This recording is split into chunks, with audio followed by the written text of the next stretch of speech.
lower income Kiwis don't necessarily have the option to buy a new fuel efficient hybrid vehicle. Wealthier folk like me who can afford newer, more efficient cars pay relatively less. As our vehicle fleet changes, so too must the way we fund our roads. The Minister says payment transactions for the road user charge will be privatised, the system open for business by 2027. And Abby's with us now live. Abby, tell us what other reaction there's been to the government's announcement today. Well, Simon, this is a massive announcement, so naturally there's been a lot of reaction to it. Infrastructure New Zealand supports the move, along with the New Zealand Initiative. The National Road Carriers Association says that they broadly support the move, but in terms of those who are against it, the Public Service Association says it risks higher costs for drivers. Here's what they had to say. Look, this makes no sense. The only winners from this are corporates.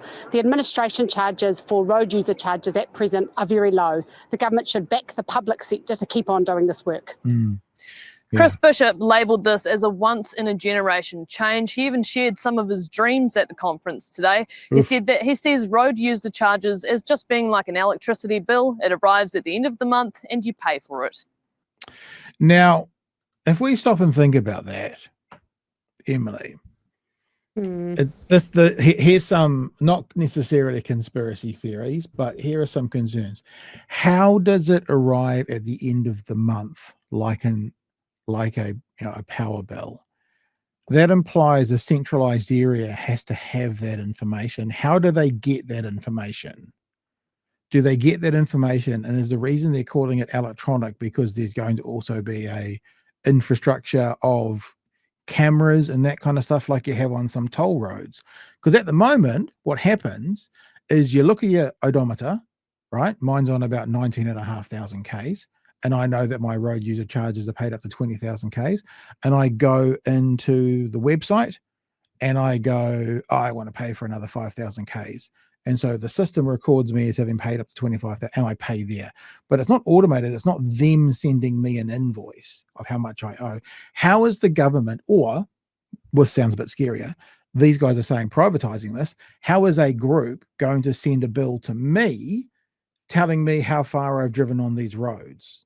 That's a part I don't understand yet. Because that's what they said, yeah, turning it up just like a power bill. Well, the power bill turns up because the power company knows how much power I've used, they send me a bill. What is this entity going to know by how many kilometers I've driven to send me a bill? That seems problematic, unless they've explained it badly, but that seems problematic. Because for me to say this out loud sounds ridiculous. They would need to be tracking every car in New Zealand. Now, I don't think that's possible, but what does it mean? What is the outcome? How are you possibly going to send me a bill telling me how many Ks I've driven? And if I'm just going to be telling you so you can then send me a bill, then that's a step of bureaucracy we don't need, because I tell a computer right now and then I just pay it, you know? So I'm a little bit confused by that, but yeah. What are your thoughts? You much of a driver?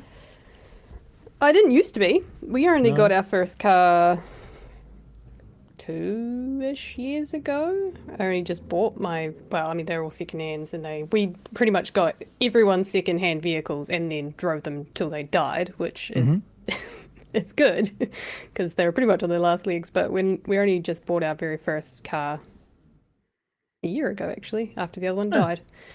So this is the first time I've had to pay things like insurance and fuel and all of that stuff.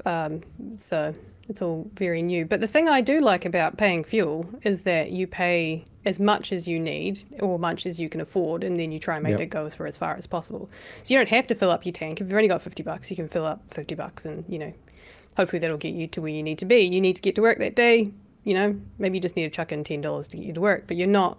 The thing I don't like about power bills, especially at the moment, is that you get to the end of the month and you go, okay, now you owe us $350, and you go, shit, I don't have $350 to give you right now.